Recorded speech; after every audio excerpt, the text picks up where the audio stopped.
principaux résultats de l'étude IFI concernent d'abord l'objectif principal, et il a été montré qu'il n'y a pas d'infériorité d'IFU par rapport à la prostatectomie totale. Il y a 10% des patients qui ont reçu IFU qui auront un jour un traitement de rattrapage versus 13% des patients ayant eu une prostatectomie totale. Ça, c'est le critère principal. Mais il y avait aussi des critères secondaires fonctionnels.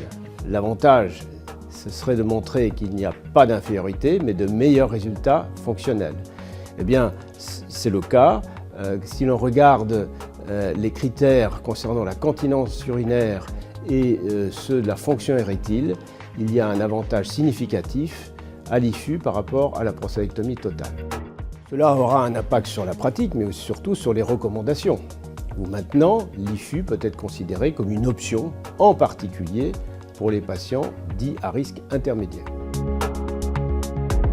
De très nombreux urologues se sont investis et ont vite compris l'intérêt de ce forfait innovation.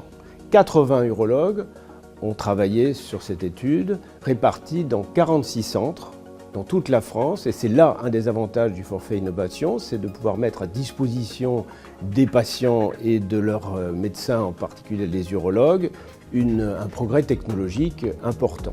C'est l'occasion pour moi, qui était l'investigateur principal de cette étude, de remercier tous ceux qui ont participé et à l'étude et à cette publication. Je pense évidemment au conseil scientifique qui se réunissait régulièrement pendant de nombreuses années. Je pense au co-investigateur principal qui est le docteur Patrick Coloby, mais également au docteur Guillaume Ploussard, responsable du CCAFU Prostate, qui a accepté d'être le premier auteur de cette publication qui est un véritable aboutissement.